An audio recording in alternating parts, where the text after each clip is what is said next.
Hello and welcome to the Curiosity and Consciousness podcast. The intention of this podcast is to open your mind, get curious about yourself and connect to the power you hold within. I am your host, Karen Maloney, an inside-out coach, helping you to believe in yourself and manifest your desires. Check out the podcast, available on all platforms, and go to my website, www.karenmaloney.com for all info.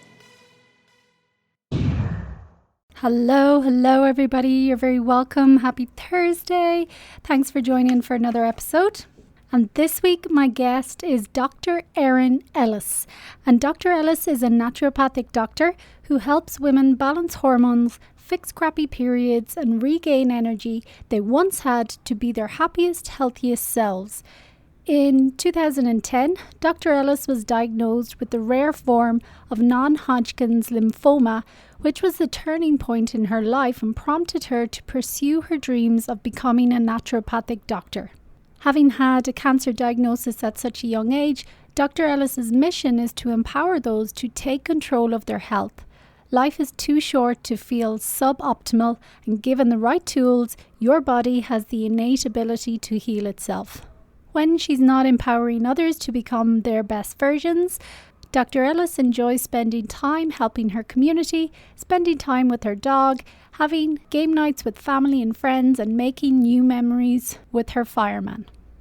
Yeah, and again, another really interesting episode, and Dr. Ellis talks about her journey to becoming a naturopathic doctor, her journey with cancer, and again, how that prompted her to follow her dreams of becoming a doctor, but not just any kind of doctor as well.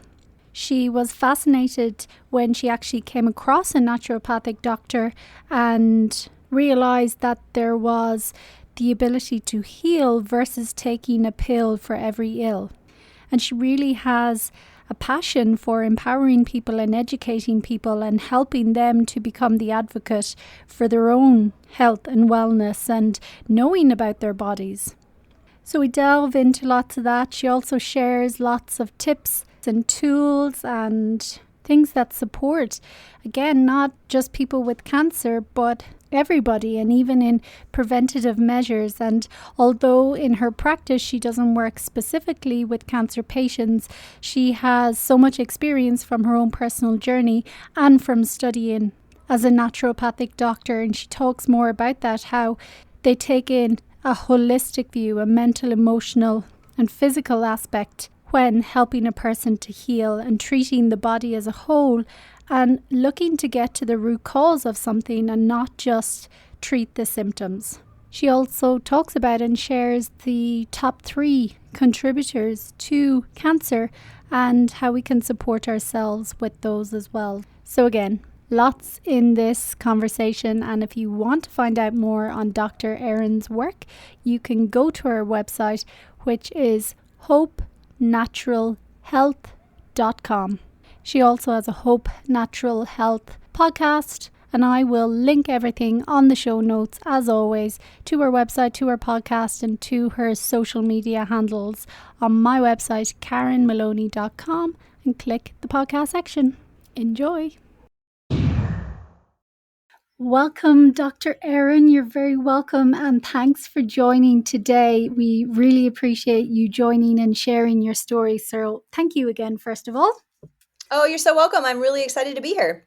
Yes, and I'm so excited that you agreed to join and share in this series as well. I think you'll have lots of information and wisdom as well with your own personal story. So why don't you just introduce yourself, first of all, and some of your story?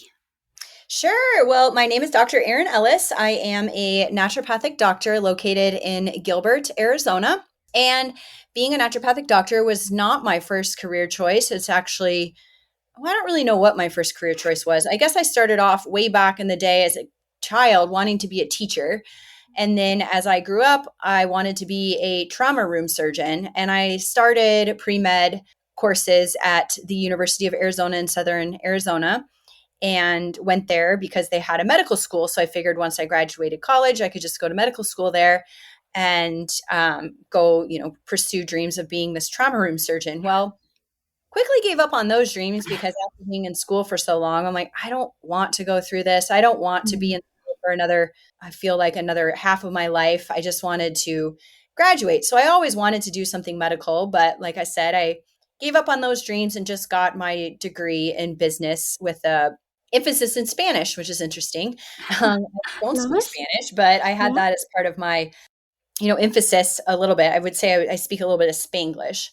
But ever since I graduated from ASU, I worked in the bars and restaurants for many years. Amazing job just because of its flexibility. I ran restaurants, I opened Mm. restaurants. I loved it. I loved how every day was different. I got to meet new people, but I always knew that I could do and be more. I just honestly I didn't know what that was. Mm. And in 2010, I was diagnosed with a rare form of cancer.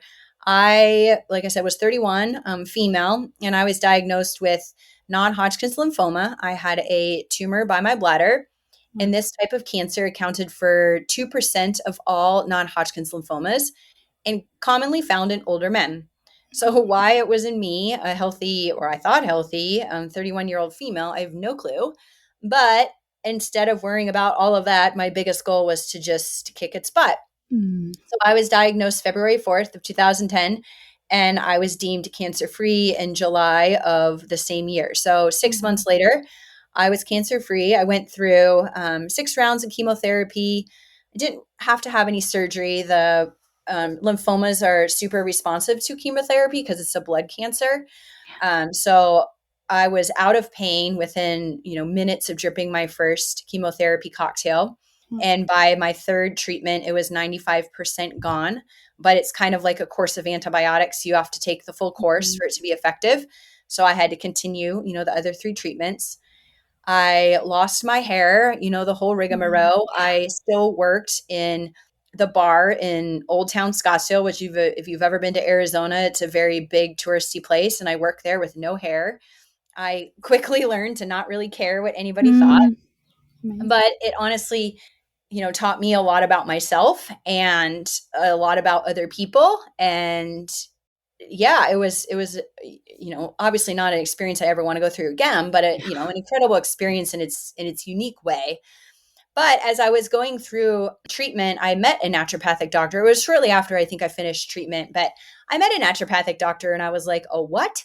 And she goes, "A naturopathic doctor." And I said, "Well, what is that?" And she told me that they treat more, alternative or holistically and get to the root cause and don't necessarily prescribe all the time. And they really want to help, heal you rather than just give you a pill for your ill. And I Mm. said, "No way." I'm like, "There's a form of medicine for this." So it gets better because she told me that there's a school in Tempe, Arizona, which was, about probably 15 minutes from where I was living at the time. And there's only maybe 8 or 9 accredited ND schools in the US and Canada. So they're not, in every, town or city Yeah. like regular colleges or community colleges. So I thought this was another sign. So I'm like, you know what? I'm just going to try and see what it would take for me to get in there. And lo and behold, with all of those prereqs that I had done back at U of A, wanting to be that trauma room surgeon, I really only needed 2 classes to get myself into this medical school. So Wow. there was another sign that I just needed to do this. And it had been at that time, 12 years since I had been in school. So I went back to a regular community college and took those 2 classes plus a couple more just to kind of refresh my brain because it had been so long since I had been in school. And I started my first day of medical school in 2013 and graduated 4 short years later in 2017. And here I've been practicing coming up on 6 years.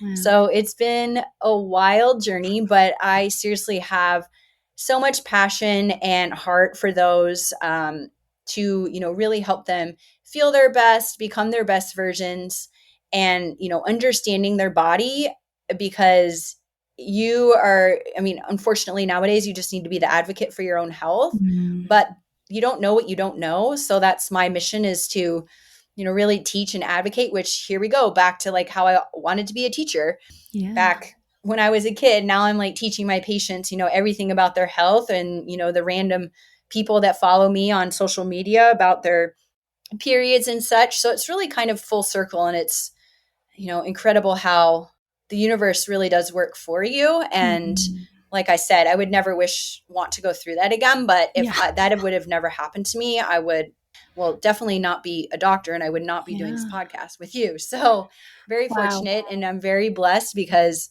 it could have gone, the opposite direction, but I didn't have any other option in my brain and my willpower but to Mhm. beat it. And that's exactly what I did. Yeah. Wow. Amazing. What a story. And thank you for sharing that. And I love when you said it was an incredible experience in a unique way, and like you say, Yes. you definitely wouldn't like to repeat it, but it has brought you to where you are now as well. And, having all those elements of teaching, of helping people, of empowering people, it's just so powerful. But I want to dip back to something that you mentioned as well towards the start when you said you thought you were healthy.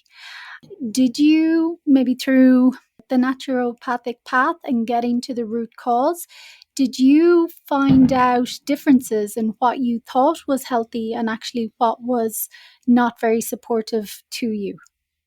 Yes, I found out a lot, obviously, through Mm. medical school, but I also found out a lot when I was first diagnosed. And when I was first diagnosed, a friend of the family sent me this book called Crazy Sexy Cancer Tips Mm. by Chris Carr. And Chris Carr is someone that has a rare form of cancer that just kind of lays dormant, but she's been able to keep it dormant because of, certain adjustments she's made to her diet and lifestyle. So when I say I thought I was healthy, I mean, I was active. I worked out at the gym. I just, again, it's one of those things where you don't know what you don't know. Yeah. So I learned quickly how important water was. I used to not drink water. And the reason I didn't drink water was because I thought it was boring. Like, why would you drink boring? Or why would you drink something that doesn't taste like anything? So I didn't drink water because I didn't really know, one, the benefits of it, and two, why it was so important and why we really need it. And I drink soda. Didn't really know how bad soda was for you. I also drink cow's milk. I still have some dairy in my diet, but I definitely do not drink milk. But I didn't know that because that's just something that was just brought up, as I was bringing or growing up. When mom would always have milk, and I have milk with my meals. And, I learned a lot of these things in this book, and it was like, whoa, I didn't know that. I also didn't eat a lot of vegetables. And the reason is not because I didn't like vegetables, it's because I was living by myself. And if you don't eat vegetables rather quickly, they go bad, right? So I felt like I was just wasting money on vegetables because I wouldn't eat them fast enough. So just a bunch of little things like how bad sugar is for you. But again, it's one of those things where you don't know what you don't know. And I learned things through this book, and then obviously through a crazy amount of nutrition classes and learning about, the holistic and alternative side of medicine through medical school. Yeah, I agree. We don't know what we don't know. And, these little things that seem maybe inconsequential, they can add up and have an impact on our overall health and well being. And it's kind of important as well to empower ourselves. Like you say, nowadays we need to be kind of our own health advocate and Mm-hmm. know what's going on inside of us. So, when you went down the naturopathic route as well, how did that really help evolve your own personal health journey? And were there other changes that you made? Oh yeah. So again, like I quit the dairy, or I quit the cow's milk. I drink a ton of water. I don't drink soda anymore. I exercise. I'm real big into like, doing things to support my overall well-being. I'm very fortunate. I don't have any genetic markers for any types of cancer. So I had some extensive testing done. Gosh, was that this year? It might have been the early or the end of last year, beginning of this year. So I don't hold any genes, which is amazing. So now I'm all about what I like to call like biohacking and my way through, to not have cancer Mm. come back into my life. So, looking at environmental toxins and making sure that the products that I use are clean and, not with parabens and sulfites and fragrances and things like that that are researched to cause cancer. Abiding by the clean 15 dirty dozen foods, which are the top 12 foods that are treated with the most amount of pesticides, and, buying those foods organic as much as possible, because obviously I'm not going to try and eat something that has all of these pesticides that has been known Mm. to cause cancer. Um, getting my labs done. I think that was a big one. A lot, and I see that clinically, and I think actually the COVID-19 pandemic opened a lot of people's eyes about wellness and health in general, and that you don't necessarily need to be sick to go to the doctor. Like there's doctors here that can help you achieve, optimal health and improve your levels and stop disease before it even happens. So doing routine lab work is super important for me, and why I'm such an advocate for all of my patients to, do labs at least every 6 months, if not a year, depending on what's going on. But if you haven't had lab work done in over a year, like get your labs drawn. I'm sure there's Mhm. something going on that's, deficient or in excess that we can help fix, to get you feeling better. There's also, maybe you feel the way you feel because you do, and you don't really know what it's like to feel good because you felt like this for so long. So little things like that, making sure that, I'm up to date on all the imaging. And, I might not agree with some of the way imaging's done or, the routine exams, but I still think that they're very important and I'm an advocate for them. And if you wanted to do something different, then you do you. But, Mhm. you know, just making sure that we're up to date on all of those things. And because, yeah, you can stop, and prevent disease if we know what's going on. Yeah, so true. And, it's that analogy again of you wouldn't let your car go for years without servicing it and bringing it for checkups. But yet Exactly. we do it to ourselves. We Yep. can often go for years and years and years and ignore some little signs and wait for something major to show up before we kind of take it seriously in that. And it's funny that you mentioned that again, because even I've booked myself in to get my labs done this week because I was like, oh my God, when was the last time I done? I was like, I actually haven't had my bloods done in a while. So I better book myself in, but it's life as well. We can forget and time just flies. But again, I always believe it's, my responsibility to myself as well. Nobody can look after me better than myself if I choose to take up that role. So I think prevention, yeah, there's so much there as well. And I don't know if you can hear, there's fireworks or something going off. I don't know if that's coming through on the recording, No. but Oh, I guess maybe now that you said that, but I wouldn't have noticed what that was. What are we that's what it is. celebrating?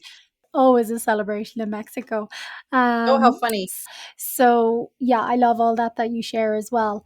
And then when it comes to say the likes of cancer, and I know there's a lot of similar markers, or with any chronic disease, there can be, similar issues presenting.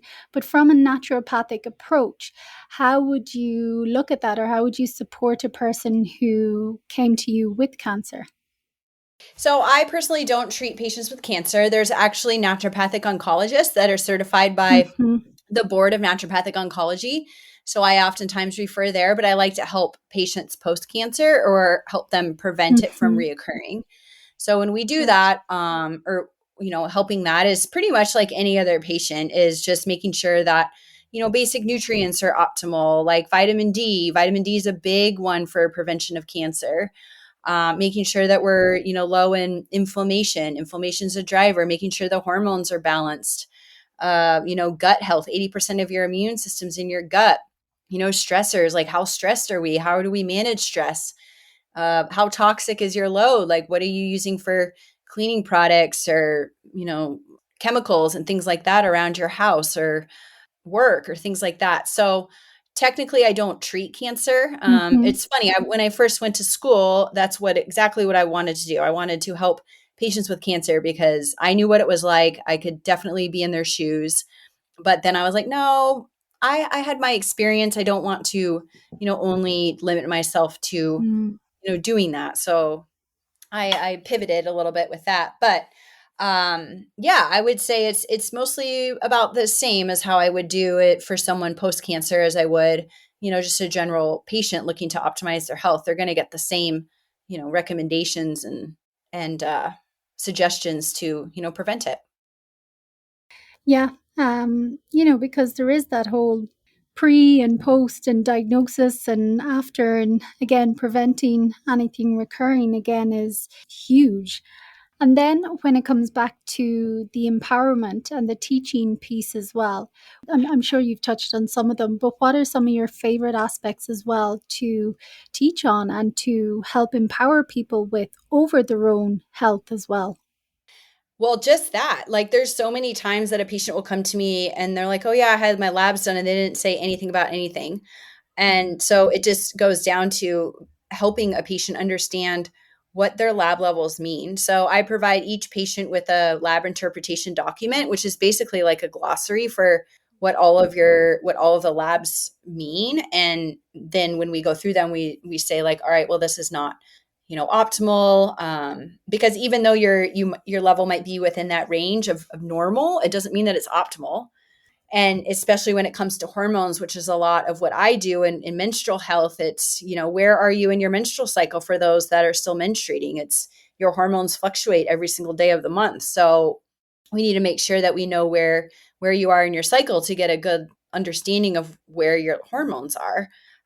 So I think a big component of that is helping the patient really understand their labs, so therefore they can better understand their health, because they're just left with, oh, here's your labs, everything's good, we'll see you in a year. Even though they don't understand anything about it, they're just like, oh, I saw this level was elevated. What does that mean? And, it's usually nothing, but it's really important for me to help them understand what it means. Yeah. And, in the naturopathic approach as well, what are the different elements that you look at with the person? Is it mainly nutrition and stressors and toxic load and things you mentioned? Or are there any other elements as well of mental or emotional or spiritual issues that might be going on? Absolutely. All of the above. Mm. Um, Oh, there's naturopathic principles that we abide by, and the first one is first do no harm. So that's usually choosing the most invasive and least toxic therapy possible. So that's why we don't obviously run to a medication. And then one component is docere, which means to teach. So again, we've already covered that. Another one is the healing power of nature. So you can use, herbs and plants and things like that to help heal yourself. Like that's, what they did in the olden times. And then we treat the body as a whole. This is probably my favorite thing, is because we look at every single aspect of your health, like you just mentioned, your mental emotional state, your physical state, and then your health state. But within the health state, which is encompassing all of that, we're looking at every single organ system from, head to toe, and looking at it as a whole, because it's really connected. And if something is off, then something else is going to be off, and something might be compensating for that one that's off, et cetera. So we got to make sure that the whole body is operating with, like what I say, like a finely tuned orchestra, like everybody's playing the same note, or something's going to be off. What else? There is, the body has the innate ability to heal itself. Abs 100% true if we give it what it needs, but we won't know what it needs unless we do some labs. At least that's how I work. It's like, patients, or nowadays there's so much, hoopla around taking this, and oh, mm. this one helped me with this, so I'm going to take this. It's like, but do you need it? So let's figure out what your body needs and give it the ability to heal itself. Because like I said, you can heal from most everything if we know what's up. So those are the big principles that really encompass naturopathic medicine, and how we get to the root cause of what's going on, so that we can, provide the body with what it needs so that it can heal itself, and you live a happy and healthy life. Yeah. Yeah, no, I love that. And do you think when it comes to, cancer or cardiovascular disease or whatever the case may be, that are the biggest issues that we're facing nowadays, and they're chronic lifestyle issues. Do you think a complementary or a holistic approach like that is the best option? And would you do anything different in your own journey, knowing the information you know now? Ooh, good question. Yes, I wish that it was standard healthcare to have, an ND on your team, an MD on your team, maybe a Mm. nutritionist or dietitian, have like a whole healthcare team, and that's integrative medicine. But we have to, a lot of patients don't come to see NDs because we're not recognized by insurance, which is ridiculous. Mm-hmm. So it's usually, self-pay and out of pocket, and patients, they don't have the funds for that and they want to use their insurance. So yes, I would love for, us to have a little bit more integrative medicine. Even, the closest thing to that is like functional medicine doctors, like they're trained as MDs, but they have the whole functional component. So best of both worlds there. However, I have found that they're not, entirely as trained in, some nutrition and things like that we are as naturopathic doctors, but at least they kind of have that. They're in along the same lines, and they're speaking our language, I should Yeah. say. To integrative medicine, Yeah. I would love for it to for us to Mm, all work together and have that, as our healthcare, because they're, don't get me wrong, there's a time and a place for medicine, and we need conventional medicine. yeah. But I think a lot of things are mistreated or could be treated differently if we understood what was going on. Like for what I do mostly was, I love helping women with period problems. And the number one thing that I see now is they're being treated with birth control because their periods are so crappy. And I'm like, but that's not fixing anything. Mm, And birth control is meant to prevent pregnancy. It's not meant to fix a period, but mm. that's their only option. Their only option is birth control, or sorry, that's the way it is. And it just frustrates me because there's other options, and it's not, to the lack of the OB or the doctor that is, helping them. They just don't know. Mhm. Yeah. And the patient doesn't know either. So that's why I'm, try and educate as much as possible for these patients to, learn more about it. So they're like, what? I can do something else, or, oh, that's not normal, type thing, so that they can be the advocates for their own health and feel better. That's exactly it. And it comes back to what you said earlier, we don't know what we don't know. And it's a system. It's not the people. That's just the system that they're trained into and the information and the markers that they're working with. But like you say as well, knowing how interconnected every aspect of ourselves is, for me anyway, now, and not that I had this perspective always, but now it seems a bit fighting a hard battle or something, just focusing on the symptoms, because it's not getting to the root. And we can keep covering Right. symptoms and keep covering symptoms, but how does that, one, support the body to heal itself, and two, to support the person to bounce back to Mm-hmm. full health and wholeness? Because as you mentioned as well, the body does have the ability to heal itself.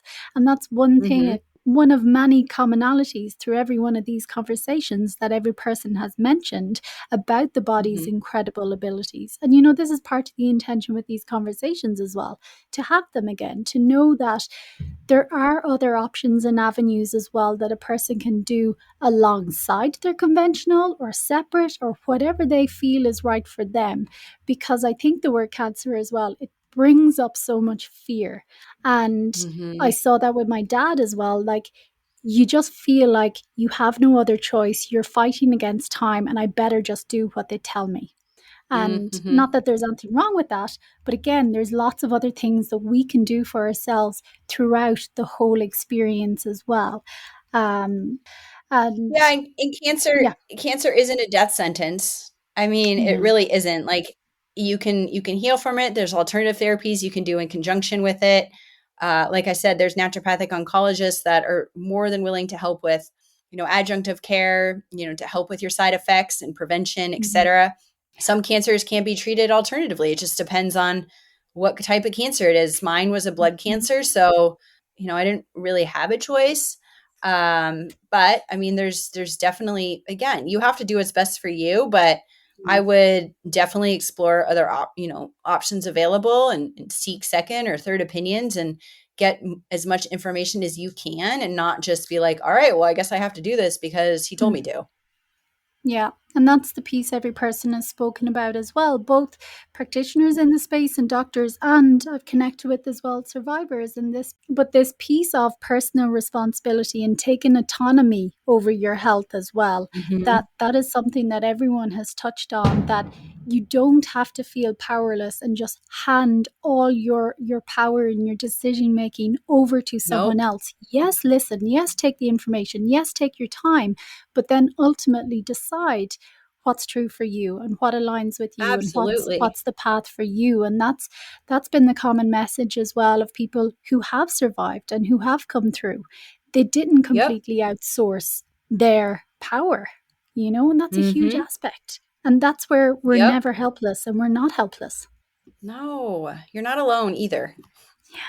But just something else that I wanted to just touch on, and again, these will be very individual for different people, but what are Mm-hmm. some potential root causes that you have seen from different chronic issues, whether cancer or another issue? What are some examples of what could be root causes that you have seen? Not that this would be the root cause for someone else, but what have you seen as some of the root causes? Well, technically, like I said, I don't, treat patients with cancer, so I don't, get to the root of that. I mean, for me, like my cancer, I don't the root cause, like could it have been I think mine is a huge environmental component. Um just from the way I was raised with, around a lot of chemicals. My mom's had cancer 3 times. And it's interesting because, like I said, I did genetic testing. I don't carry any genes. So I don't think it's technically a huge genetic component. But environmentally, I think that's what might have triggered it for me. Mm. Also, vitamin deficiency and maybe some gut health and, doing some things that I mentioned dietarily in the beginning that can contribute to that. So I think diet and lifestyle are a huge root cause to a lot of illnesses and disease processes, and that's why naturopathically we focus so much on nutrition and diet and things like that, because you are what you eat. I mean, Hippocrates said it best, and food is medicine. So if you give your body good foods, it's going to love you. If you give your body bad foods, it's Mhm. going to not like you. So I would say diet and lifestyle are probably like the top two. And I'm going to add a third one in there because I think not necessarily like disease processes, maybe. I mean, it could be a driver for that, but I think overall well being, like a big driver is stress. Mm. So we live in this, go, go, go, chronic, high driven society of, we've got to do more and we've got to do more. But I call that like the obstacle to cure. And that's another, principle is remove the obstacles to cure. So stress is a big one. And, I help a lot of high performing women and they can't, get rid of their kids. They can't just get rid of their husband. So we have to find ways to help them manage stress. And we're all going to have stress. It's just we need to learn how to deal with it for our own well being, because that is oftentimes, a root of what's going on. It's, I can't fix that for you, but I can at least present that to you and make you aware that unless you make some changes here, we're not going to get anywhere. So I would say those are probably the top three. Absolutely, yeah. And I remember years ago, I used to work with the Heart and Stroke Charity, and they were all about prevention. Mm-hmm. And this is going back maybe 10 years or so, maybe Mm-hmm. more. And I remember at that time, because they worked so much in prevention and how it's scientific it is that if you look after your, stress and blood pressure and different markers, that you can reduce your risk of a cardiovascular event by 98%. And Oh yeah. a lot of the things are similar because it's a chronic lifestyle issue, just like cancer. But I remember then they were talking about how in the next 10 to 15 years, stress would be one of the biggest causes of all chronic issues, bar none. And I remember at the time thinking, oh God, I don't know, that's a bit out there, that's a bit kind of crazy or whatever. But then how life has progressed and as technology and as we continue to go, I'm like, wow, maybe it wasn't so out there as well. Stress is huge and we often don't Huge. give it or take into account just the impact that it does have. And, on that note as well, what are some of your favorite tools or practices to help you to manage stress? Gosh, for me, I love, and it's been a practice, but I like meditating. And I Mm-hmm. only do, maybe 10 minutes a day, minimum. So I use an app called Headspace, which I love. It's a guided meditation. I also use the Brain Tap. I don't know if you're familiar with that, but it's a device that can tap into your subconscious and work, with lights and stuff, and also a guided type of, I don't know, I would say that one's like meditation on steroids, but also really taps into your subconscious levels, which I think is pretty cool. Amazing. Um, Also, I like to journal. I like to watch crappy television. I love to read. But when I explain it to, patients that I'm like, hey, I need you to figure out something, I give them examples, but I don't tell them what to do because Yeah. stress management to everyone is different. Some people like to cook. Some people like to bake. Some people like to, exercise. Exercise is another big one for me as well. Some people like to draw, some like to paint, some like to sing. So whatever it is for you, that's what I want you to do. So I like to ask the question, if you didn't have 5 kids and you didn't have a husband and you didn't have a job, what would you do every single day if you could? And so they're usually like, "Oh, I like to garden." I'm like, "Well, start a garden. It doesn't have to be like big.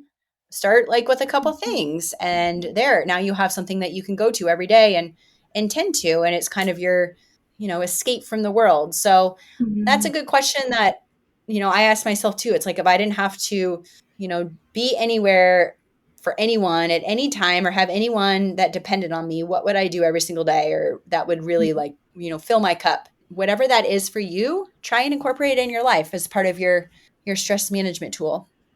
Yeah, so important. Not even try. It's like make it a priority somehow, some way, even if it's 1 minute, 3 minutes, 5 minutes, whatever it is. I think Exactly. that's the other side of it as well. It doesn't have to take hours. Even the No, science shows if we do something consistently, even if it's 3 minutes a day, but done every single day, that will be cumulative. That will pay way more benefits than doing something an hour a week or, once every two absolutely. weeks or whatever. So start small, make it Yep. fun, play. That's what I always say as well, because there's so many different ways. And it's like when it comes to health and medicines and different paths, there is no one size fits all. But that's where we have so much power always over our own lives. But again, we're not often taught this and we forget this. And this is the intention of all these conversations as well, to help you remember that you have so much more power and choice than you realize, no matter what. So, yeah, Yep. love that. Bingo. Yeah, bingo. And yeah, so many different options. But what a pleasure to connect today, Dr. Erin. And please, if there's anything that you feel called is important left to share, please do. And also, please share where people can find out more on your work. Yeah, so most everything is on my website at hopenaturalhealth.com. I'm super active on social media. You can find me on Instagram, Facebook, TikTok, all of the things. Dr. Erin Ellis on most platforms. And then I also have my own podcast, the Hope Natural Health Podcast. So make sure you take a listen to that. My episodes are short and sweet, fueled by some guests, and it's, just kind of a little hobby I have. But yeah, that's pretty much how you can find me.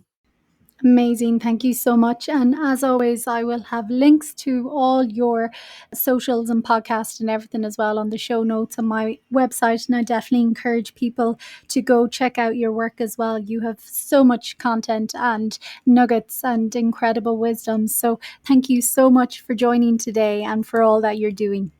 Oh, thank you, Karen, for having me. Thanks for listening. And before you go, I would love to ask you a massive favor. If you enjoyed this episode or any episode of the podcast, I would love for you to leave a short review on Apple Podcasts to help it grow. If you could do that, I would greatly appreciate it.